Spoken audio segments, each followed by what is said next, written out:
Welcome back to my YouTube channel. In my last video, I talked about my predictions and analysis on the Central Division. And now, we turn our attention to the Northwest Division, starting with the Minnesota Timberwolves. Last season, Minnesota made it to their first Western Conference Finals appearance since 2004, where they lost to the Dallas Mavericks. Since that time, Anthony Edwards came back with a gold medal from the Olympics representing Team USA, and they ended up trading Karl Anthony Towns for Julius Randle and Dante DiVincenzo. Do I believe the Timberwolves will reach the Western Conference Finals again? It's possible, but I think it's going to be an uphill battle.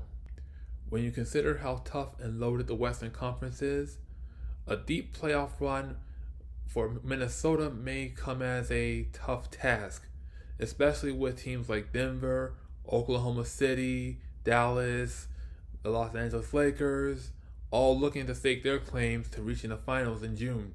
I do think Minnesota is here to stay. Anthony Edwards is going to be an all-star. He's just too phenomenal to watch.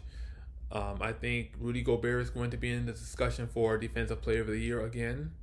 And I actually like Rob Dillingham. He's one of the rookies to look out for. Next, we have the Oklahoma City Thunder. I caught last night's game between the Oklahoma City Thunder and the Denver Nuggets, and from what I saw, OKC looks like they are ready to play in the finals. Shai Gilgeous-Alexander looks like he's going to be the MVP this season. Chet Holmgren looks like a star in the making, and so does Jalen Williams. As far as the Thunder are concerned, I think this is their time to reach the NBA Finals. I definitely see Oklahoma City being one of the top teams in the Western Conference, if not the top team in the Western Conference. Speaking of the Denver Nuggets, last night's game saw Denver get blown out on their home court against Oklahoma City, but despite that, Nikola Jokic still played like his MVP self. As for the rest of the Nuggets, I think Jamal Murray's been getting a lot of criticism for his offense, but I think this season he needs to step it up a bit. And I believe that Christian Brown and Peyton Watson are going to be the guys to watch for Denver outside of Nikola Jokic, because I think they got the most upside and potential to fill some voids that were left behind by a few key players from that championship team 2 seasons ago. Do I think Denver is going to have a playoff run? Yes. Will it be deep? Not so sure. But the way Denver looks, you never know. I think they may reach the conference finals, if not the finals, but the floor for them is another second round exit like they had last season.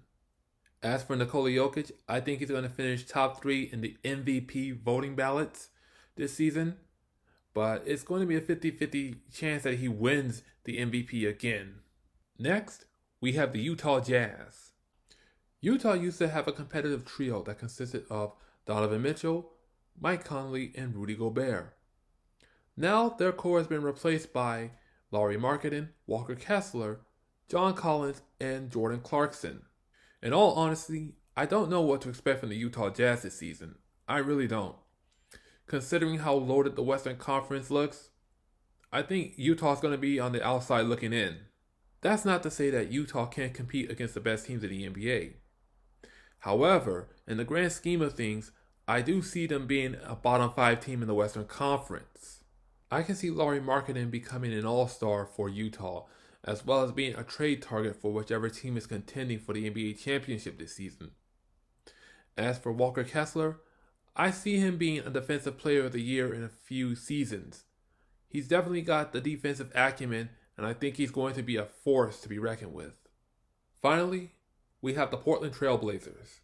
Portland is currently in its rebuild phase, but they have a lot of young talent that they can build around, such as Shadon Sharpe, Donovan Clingan, Anthony Simons, Robert Williams III, DeAndre Ayton, and Scoot Henderson. In the offseason, they acquired Denny Avdia from the Washington Wizards via trade that sent Bub Carrington, Malcolm Brogdon, and a few draft picks to the nation's capital. Last season, Portland had a record of 21 wins and 61 losses, making it the second consecutive time they finished 5th in the Northwest Division.